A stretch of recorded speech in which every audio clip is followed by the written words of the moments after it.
Manguha tayo dito ng dahon ng gabi. Nakain rin ba kayo nito?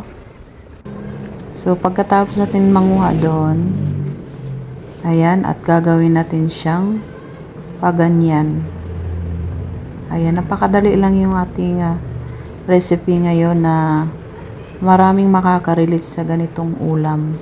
Lalo na kaming nasa probinsya. Ito ang lagi naming inuulam tuwing wala kaming pambili ng karni or isda.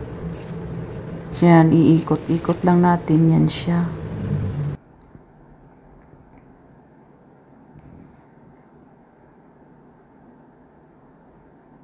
Then meron tayo diyang tanglad at saka yung tangkay ng gabi.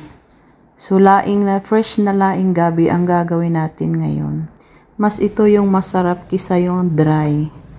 Dito sa ating mainit na kawali, maglagay lang tayo ng mantika at igisa lang natin yung ating luya.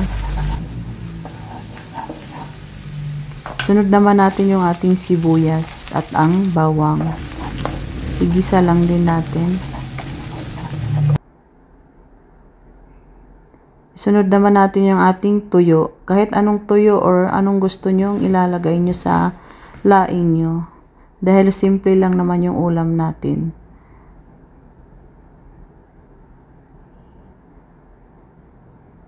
At naluto na rin yung tuyo, ilalagay na natin yung nahugasan na natin na gabi.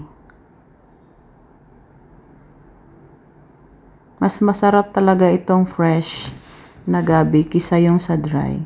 Lagyan lang natin ng konting tubig. Pag kumulo na yung ating gabi, maglagay lang tayo ng asin at paminta. Maglagay lang tayo din ng pampalasa, konting toyo, konting suka. Ayan, adobong laing po ang ating lulutuin ngayon.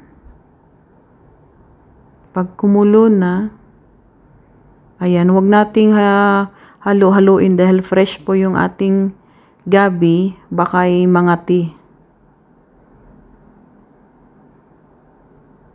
Tikman lang natin kung sakto sa lasa. Tapos saka na natin siya haluin.